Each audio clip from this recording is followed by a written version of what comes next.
Alors, dans cette leçon, nous allons voir quelques outils de modification qui pourront aider lors des modélisations, lors de vos modélisations. Ok. Ici, par exemple, l'outil de modification est ici, édition.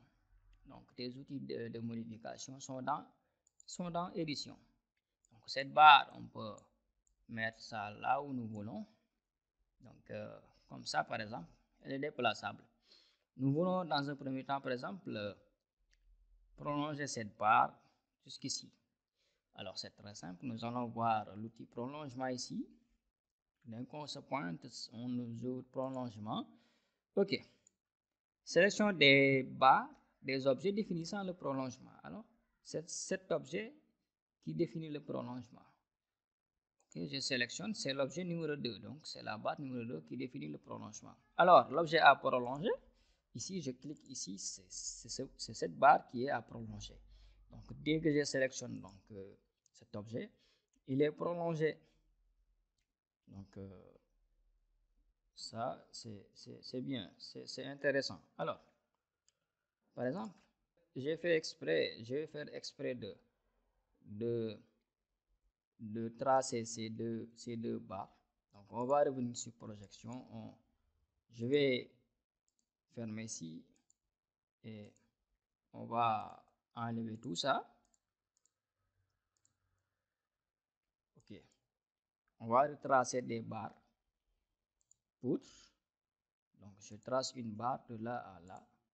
Je trace une barre de là à là. Donc, ces barres se chevauchent. On va revenir dans vue. Exactement comme ça, comme ça, c'est bon. Donc, on va faire une intersection pour les couper, pour ne pas que ces deux barres-là se chevauchent. Donc, on va les limiter une barre ici, une barre là, une barre là, une barre là. Donc, 4 barres par exemple. Okay. Avant tout, on va voir l'outil coupure. Ok. Ici, l'outil coupure nous permet de couper une partie de notre élément. Donc, je prends l'outil coupure. Ça me donne sélectionner les barres définissant les objets donc définissant la coupure. Par exemple, je veux couper cette partie. Je me dis que cette barre doit se limiter seulement ici. Ne doit pas être prolongée. Alors, je coupe cette barre par rapport à cette barre. Donc, voici la barre de référence. Alors, objet à couper, ici, je sélectionne. C'est cette partie que je veux couper. Donc, je clique ici. Si je voulais couper cette partie, je vais cliquer ici. Donc, je clique ici. Cette partie est coupée. OK. Donc, je reviens en arrière. Donc, par exemple, ces deux éléments, je vais les diviser en 4 barres. Donc, je les sélectionne. Je vais utiliser l'outil intersection. Et automatiquement, je vois que j'ai maintenant l'intersection qui a été détectée automatiquement. J'ai maintenant 4 barres.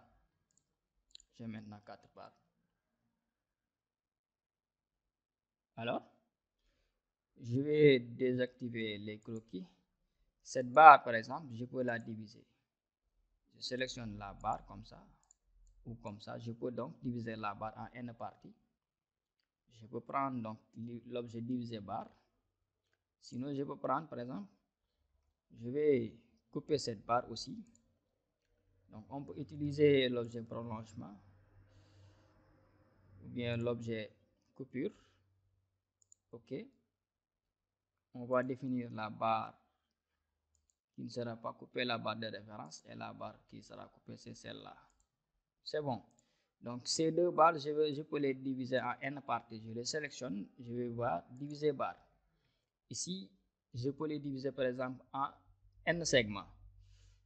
Par exemple, je peux dire en 4 segments. Donc, si j'applique, ça va me mettre des nœuds sur la barre et ça se divise en 4 segments. Si je viens ici, il y a un segment ici, 2 segments, 3 segments, 4 segments. Seulement si c'est fait, si je veux par exemple mettre des poutres comme ça, je vais prendre poutre. Donc, automatiquement, ça s'accroche sur les nœuds comme ça.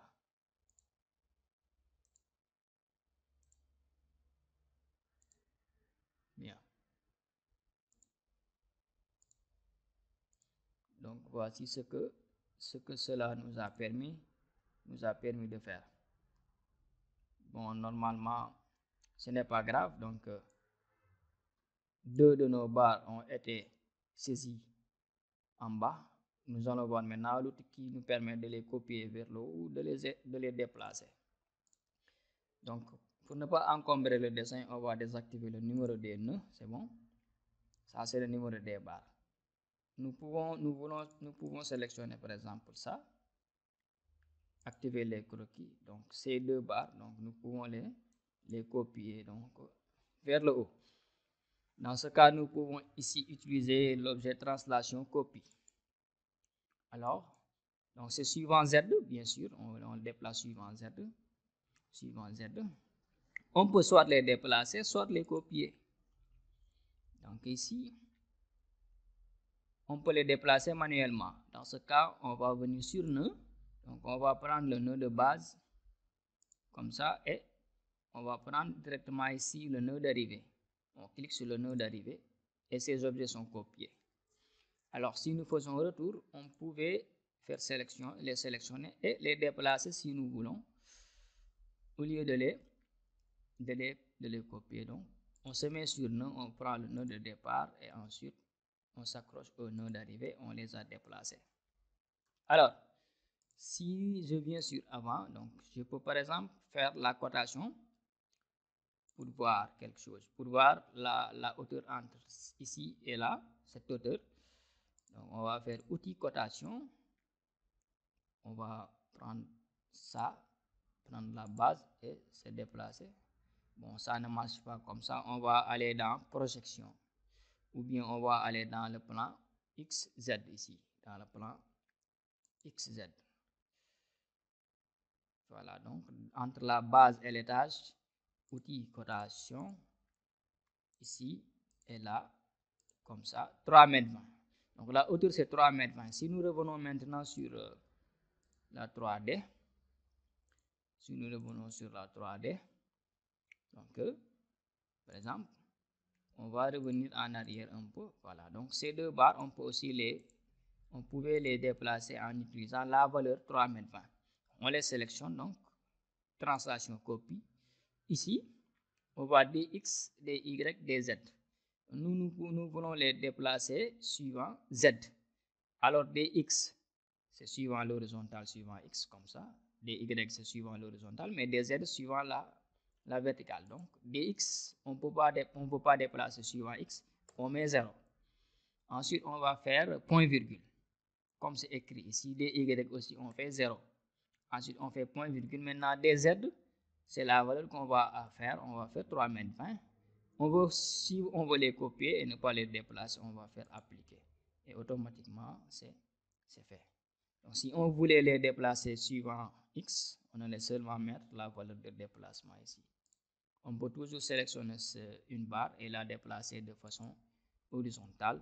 Donc, de nœud ici jusqu'ici seulement. On peut copier.